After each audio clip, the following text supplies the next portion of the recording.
Dillon did this week what NFL teams honestly were afraid that he was going to do. He did nothing wrong, but this is what they were afraid of. He was on the New Heights podcast with Jason and Travis Kelce and commented on his son, Shedeur, who's, of course, a quarterback on the Cleveland Browns. What if I told you the Cleveland Browns just took decades of frustration, tossed it into a blender, and hit chaos mode? Because that's exactly what it feels like right now. One moment, Cleveland looked like a team searching for rhythm. The next, the entire NFL world was losing its mind over 3 words from one man, Dillon Sanders. It started with a smile, a lighthearted podcast appearance.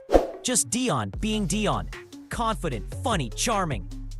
But then he said something, almost casually, that flipped everything upside down. He talked about his son, Shedeur Sanders. A few words, maybe even a joke. But in the NFL rumor machine, that was enough. Within hours, the internet exploded. Headlines twisted, analysts debated, and fans started designing custom Browns jerseys with Sanders stitched across the back. It wasn't just a story anymore. It was a movement, because this wasn't about a rookie quarterback. Number 1, Dillon Sanders spilling the tea, as they say. Is it giving the tea? Drinking the tea? Hell, who knows? I don't know what the kids say these days. To hell with it. He's talking about Shedeur. He's talking about Shedeur starting. It was about belief, that dangerous, intoxicating thing Cleveland hasn't felt in years. Suddenly, every bad throw from Joe Flacco, every stalled drive from Dillon Gabriel, every groan from the crowd started sounding like the same message echoing through the city. It's almost time. And here's the truth. This isn't just another quarterback controversy. It's a full-blown identity crisis. The Browns aren't just deciding who starts on Sunday. They're deciding who they are. So how did one father's proud comment turn into a national spectacle? How did a rookie go from maybe one day to it has to be now? This is the story of how Cleveland lost control and how one name, Shedeur Sanders, became the loudest whisper in the NFL. It all started with one sentence, one easy offhand comment that was never supposed to be a headline. Kevin Stefanski gave us an update on the injury situation for the Browns. Dillon Gabriel's dealing with a little bit of tightness in his hamstring, so he'll be limited a bit. And then Shedeur, he's good. Was sore in his arm, his thrown shoulder, but getting treatment and he should be fine. Dillon Sanders was sitting across from Jason and Travis Kelce on the New Heights podcast, laughing, joking, just being the charismatic prime time the world knows him to be. He wasn't giving a press conference. He wasn't making demands. He was just a proud father, relaxed, telling stories about football, family, and faith. And then, mid-conversation, came the spark. He mentioned his son, Shedeur Sanders. Nothing dramatic, nothing boastful. Just a line about how his time was coming. How he was getting ready for his moment. That was it. 10 casual words from a father became 10,000 hot takes overnight. By the time the podcast ended, clips were already circulating online. Sports blogs pounced first, twisting "his time is coming" into "Dillon says Shedeur should start now." Within hours, major outlets ran headlines like wildfire. Dillon drops bombshell about Shedeur and the Browns. And that's when the machine took over. Talk shows went into overdrive. Shedeur's mentality, folks, is he truly believes he can be a franchise quarterback. That's what he wants to be. That's what the experts said he would be leading up to the draft. If you watch one of his press conferences, he literally said, if you're not trying to change the franchise, then don't come get me. Cleveland should be excited to have a guy like that wants to do that for your franchise. I hope the Browns give him a chance later in the year because he's confident. He showed flashes in preseason and, of course, during his tenure at Colorado. Analysts began dissecting every syllable like scripture. Fans argued across Twitter threads as if Cleveland's future depended on it. One fatherly remark had somehow turned into a prophecy. But here's what everyone forgot. Dillon didn't demand anything. He didn't pressure the Browns. He just spoke like any father would, with belief. Yet belief hits different when it comes from Dillon Sanders. Because when he talks, people listen. And when he believes, entire franchises start to question themselves. That single clip did what months of press conferences and scouting reports couldn't. It cracked open Cleveland's quiet tension. Suddenly, it wasn't about if Shedeur would play, it was when. And from that moment, whether anyone admitted it or not, the countdown had already begun. Behind the bright lights and breaking headlines, something darker was brewing inside the Cleveland Browns locker room. A quiet, uncomfortable truth that no press conference could hide. She's spitting a little. Guess who is now in the name or in the mouth pause of Mary Kay Cabot? It's Shedeur Sanders again. It's a Cleveland.com sports. Now, a lot of people I think might use an excuse of, well, Dillon Sanders talked about it. Nah, Dillon Sanders was asked by NFL players about another NFL player, and now the media is jumping on it. I want to point a few things out. First thing I want to point out is obviously Shedeur doesn't get any playing time. He's doing this and that. The Browns know what they got, though. The Browns are getting their clicks. So. And Dillon certainly thinks that there is going to be a world in which Shedeur sets foot in a football. The defense was playing like a championship unit, disciplined, suffocating, relentless. Week after week, they held elite quarterbacks in check, clawed through offensive lines, and gave the city reasons to believe again. But belief fades fast when your offense can't match your fight. And in Cleveland, that's exactly what was happening. Every game felt like deja vu. The defense would drag the team to the edge of victory, only for the offense to hand it right back. The players knew it, the coaches felt it, and the fans, they'd seen this movie before. They'd watched hope rise, only to watch it collapse before halftime. Behind closed doors, whispers started spreading. The veterans were frustrated. The locker room energy was off. Some players stopped even reacting to another 3 and out. They just grabbed their helmets and got ready to go back on the field. You could see it in their eyes. What more do you want us to do? And in the middle of all that chaos, the Browns coaching staff was running out of answers. Joe Flacco, the veteran, was supposed to bring stability. Dillon Gabriel, the rookie, was supposed to bring hope. Instead, they brought confusion. 2 quarterbacks from opposite generations, neither capable of steering the ship straight. The offense looked lost. Routes overlapped. Play calls came late. Drives fell apart like cheap furniture under pressure. By mid-season, fans weren't even angry anymore. They were numb. That's why Dillon's comment hit so hard. It wasn't just a father's pride that caught fire. It was a match tossed into a locker room already soaked in gasoline. And now, every bad throw, every dropped ball, every missed read was more than a mistake. It was a sign that something new was coming. Once the spark caught, there was no stopping the fire. Sports talk shows turned into battlefields overnight. Stephen A. Smith, Skip Bayless, and every analyst with a microphone suddenly had a take. Dillon's offhand remark became gospel, speculation, and breaking news all at once. One clip, one quote, and suddenly the name Shedeur Sanders was everywhere. It started small, a few fan tweets, a couple of debate clips. But within days, Cleveland was trending for all the wrong reasons. Is Shedeur ready? Should Dillon stay out of it? Are the Browns about to implode? You couldn't open social media without seeing a highlight reel, a meme, or a think piece dissecting the Browns' quarterback crisis. And as the noise grew louder, something else started happening. The fans began to turn. At first, they defended the team, calling it overreaction. Then, frustration set in. Each Sunday became harder to watch.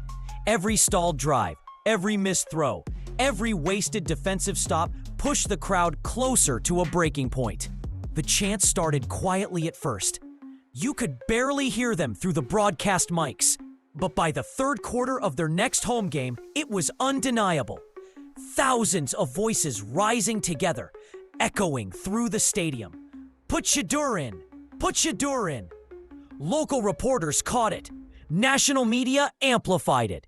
And by Monday morning, Cleveland had officially lost control of its own story. But here's the twist. Dillon never fed the frenzy. He stayed calm, smiling through every interview, simply saying, "Be patient. His time will come." And that only made things worse. Because when Dillon Sanders speaks with that kind of confidence, people don't just listen. They start to believe. The fans weren't just hoping anymore, they were expecting. And inside the Browns facility, that kind of pressure doesn't stay outside for long. It seeps in. It spreads. It changes everything. The chants weren't just noise anymore. They were prophecy.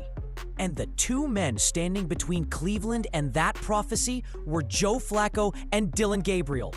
Flacco was supposed to be the adult in the room, the steady veteran presence, the voice of reason in a storm.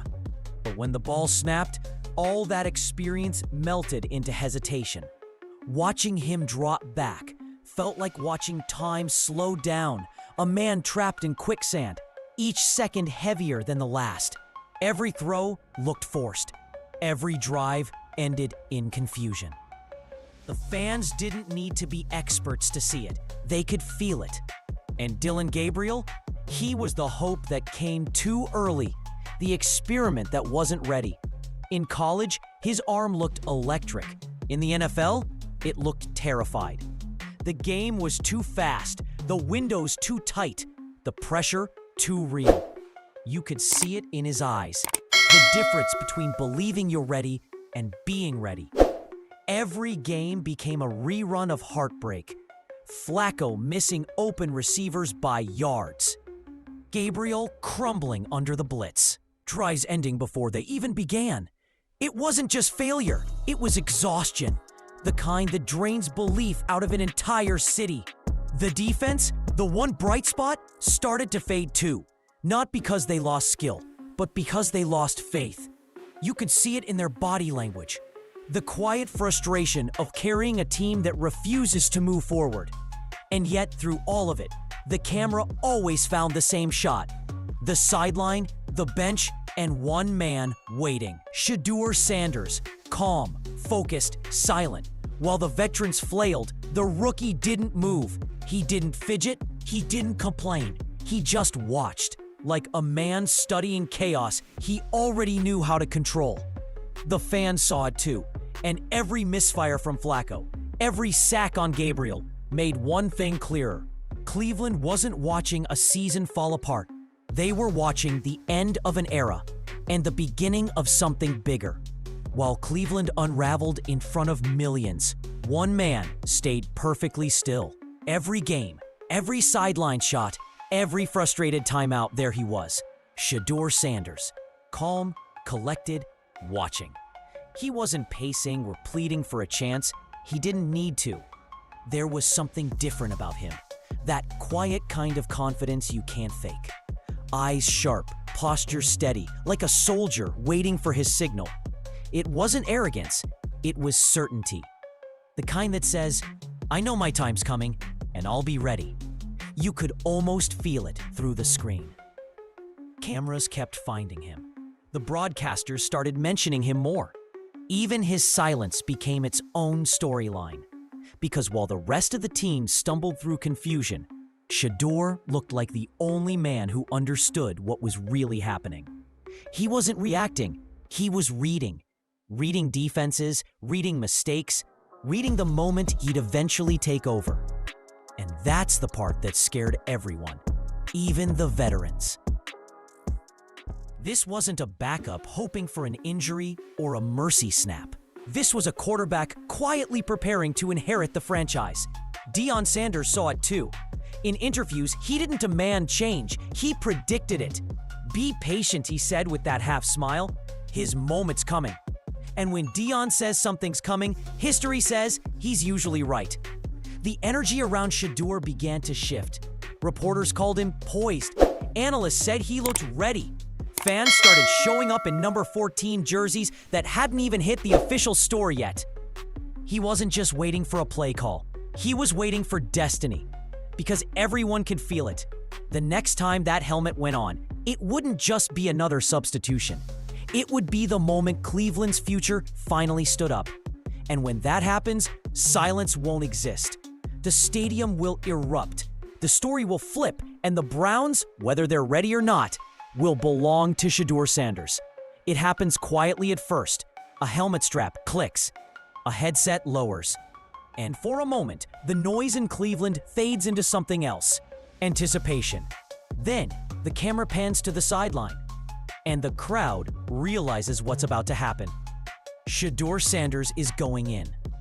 The reaction is instant. The stadium doesn't just cheer, it erupts. The sound isn't joy, it's release. It's the sound of 10,000 people letting go of frustration, fear, and false hope all at once. Commentators stumble over their words. The defense on the sideline starts clapping before he even takes a snap. Everyone knows this isn't just a substitution. It's a statement. And when Shedeur steps onto that field, the air changes.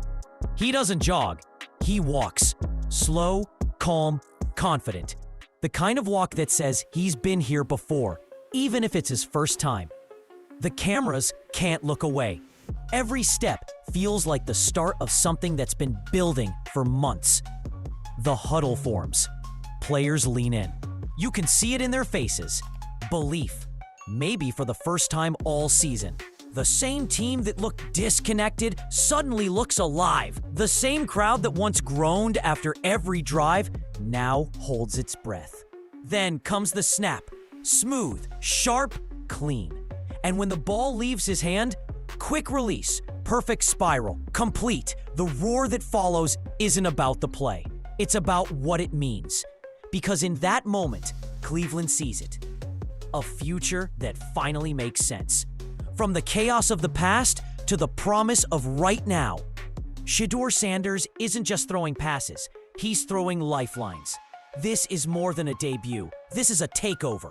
And whether the league's ready or not, Cleveland just found something it hasn't had in decades. Belief. When the dust finally settles, the roar of the crowd lingers like a heartbeat echoing through the city. Cleveland isn't just watching a game anymore. They're watching history trying to rewrite itself.